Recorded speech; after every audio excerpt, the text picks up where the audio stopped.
okuba updatinga ku nsonga y'ekkooti twagenze mu kkooti nga mbategeezeza tulina clear evidence n'omuzibe gy'alaba era ekkooti twagisabye ebintu bibiri.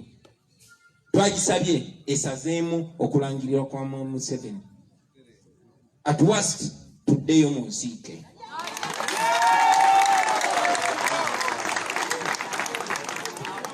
Tuddeyo mu nsiike ng'amagye gavudde mu by'okulonda nga tewali bya tiyagaasi nga bantu bebasula akalulu nga bannamawulire tuba ne TV toziggyeko n'amasimu gaffe togaggyeko. Ate kkooti ne tugisaba ejjukire nti kuviira ddala mu 96 omuntu abadde akyankalanya ebyokulonda abadde nga muntu omu bamuyita Museveni. Yabba obululu, yatemula abantu, yaleeta amagye, yajjako intaneti, yakola biki. Ne tusaba ekkooti enkulu era nga tumanyi nti bwebeesala amazima ejja kituwa nga twagala Mwami Museveni bamugobe ne mu kalulu.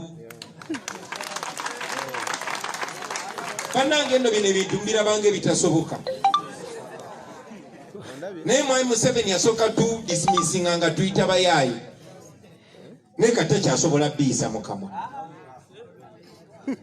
Njagala okubategeeza nti ekkooti mu Africa okumala ebbanga ddene nga bapulezidenti bazimazolinga nga befudde nti be bazifuga. Twali tetukisubira e Kenya ne kibeerawo, twali tetukisubira Malawi ne kibeerawo. Era njagala okubategeeza bannayuganda nti ffe ababakulembera tulaba ekkubo ne tuligendamu naye abasinga otuwa amaanyi ye mmwe bannayuganda. Mukunge abantu bamwe bagoberere ensonga eno tebinnaba kuggwa.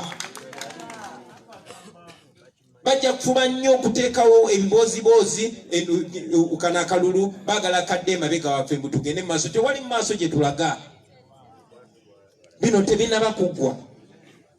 Kisobokera ddala era kigenda kubeerawo. Mwami Museveni bino byabakama bye yalangira bisazibwemu ekkooti enkulu tuddeyo mu nsiike.